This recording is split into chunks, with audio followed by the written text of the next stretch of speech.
Fatal Fury 3 is the one game that I was aware of and really wanted to play, especially since I became familiar with the franchise at that point by a Fatal Fury 2 on the Genesis and Special on the SNES. I would always see coverage of 3 in magazines, but for some reason, none of the usual arcade spots around me had it. It was like an itch that needed to be scratched, and it wouldn't be until many years later when I would come across it on the Sega Saturn. However, as excited as I was to play this long-awaited fighter, issues I was unaware of stifled my enjoyment. Compared to the sequels, Fatal Fury 3 on Saturn is pretty rough. I mean, a game that was released around this time was Street Fighter Alpha 2, and Capcom managed to do an excellent job in retaining the gameplay and speed of the arcade. SNK didn't quite do this right. It was compromised. It has constant changes in frame rate, which makes stringing combos or timing attacks really difficult and inconsistent. The AI is also pretty unfair too. It has counters to most of your offensive maneuvers, and it feels like it's reading your button presses. There was a time when I would try to goad it with a weak punch or a projectile, only to find myself the recipient of a devastating combo. This happens all the time, and it's unfortunate because it looks like there's a deep fighting mechanic here. Just for fun, I plugged in the Player 2 control and tried this impromptu training mode, and I found a couple of combos that hints at something more. Sadly, with the way the AI is and the frame rate issues, it's hard to delve into this even further.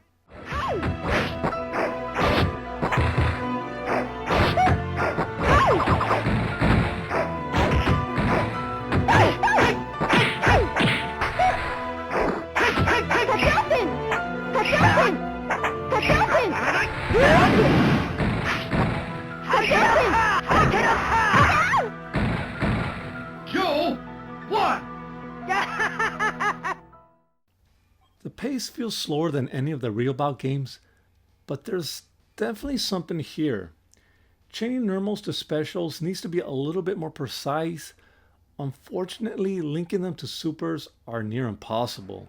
This is mostly due to how slow the super animations are, but like the Real Bout series, fighting takes place between 3 planes, with most of the action taking place in the middle lane, and the other 2 planes are used for dodging and attacking at angles.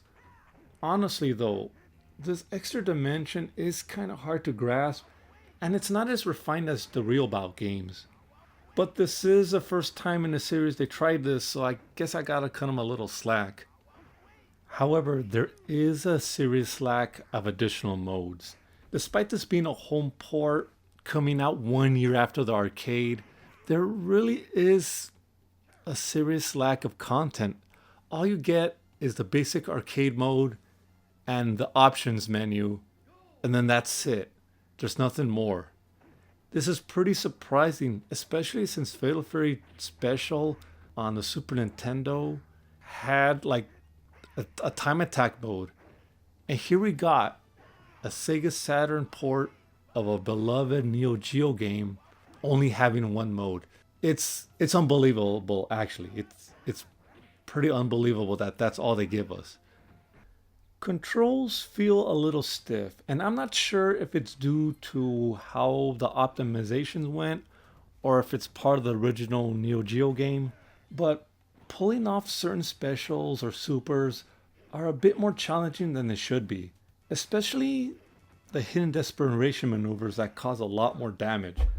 To unlock this, you gotta hold X, Y, B, and press start right before the announcer says go in the beginning of the match. And that's weird enough, but the actual command input for these much more difficult supers are even harder and come with conditions. For example, Terry's triple geyser can only be performed during a 2-in-1 combo, and Joe's super only comes out when he's a certain distance away from his opponent. I really don't see the point of it. Normal attacks come out quickly, and command normals are just as well. So at least the basics are untouched, they seem to be working fine. But like other fighters, the Saturn pad lends itself well to the Fatal Fury 3 button layout. But with the additional 2 face buttons, Shifting and attacking from different planes is that much easier. Visuals for the most part hold up well. Sprites are large and colorful, and they come with a variety of animations, adding to the personality of these characters. Backgrounds are also vibrant with much detail, locations, and times of day. There's always something going on. It makes this world of Southtown feel much more alive. Though I do have to point out, the screen looks a little smaller compared to the Neo Geo original, which is surprising considering that both the Neo Geo and Sega Saturn had the same screen resolution. By the way, all the footage captured here was done via RGB SCART to my OSSC down to my Game Capture HD.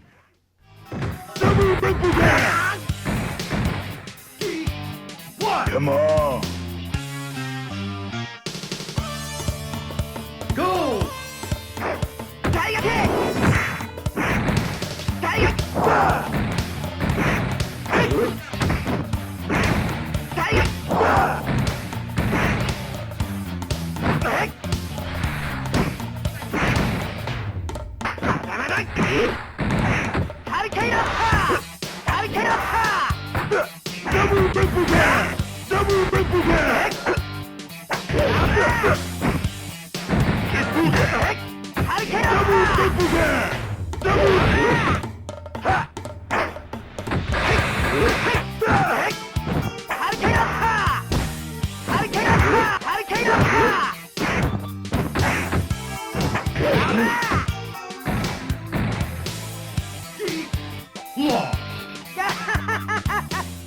The soundtrack here definitely feels very SNK Fatal Fury-ish.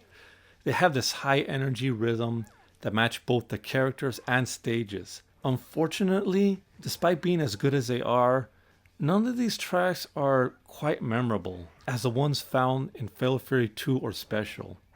I would have preferred if they reused the music in those games, kind of rearranged them a little bit, but what we got is a whole new soundtrack, which ain't bad, but the only track that came back and that I actually liked would be Geese's boss theme. Voice lines sound duller than the Neo Geo version, which is surprising considering the Saturn is a CD-ROM based console. A console with 32 audio channels, PCM sampling, FM synthesis, LFO waveforms, compared to the Neo Geo's 14 audio channels, which is nowhere near the quality that the Saturn could do. Sound effects pretty much got the same treatment. None of the hits, none of the projectile sounds sound as good as the Neo Geo one. And I gotta see this as a case of poor optimization.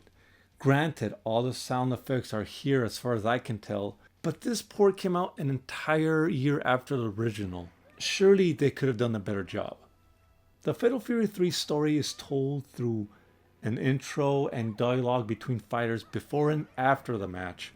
These moments flesh out the storyline and add more character to the fighters. Unfortunately, unlike other Neo Geo ports, this version is all in Japanese, despite stating Fatal Fury 3 in several parts of the game. Presentation also takes a hit with all the loading screens between the start of the game all the way to the end. This truly does feel like a fully stylized Neo Geo SNK game, but the experience is hindered by this aspect.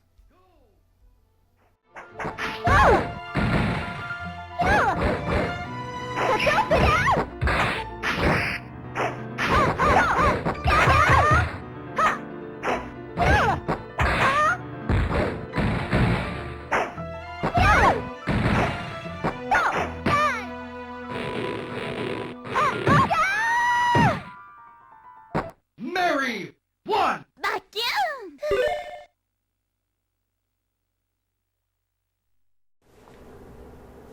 And there you have it, guys. Fatal Fury 3 on the Sega Saturn. Yes, it even says it right there on the side, Fatal Fury 3.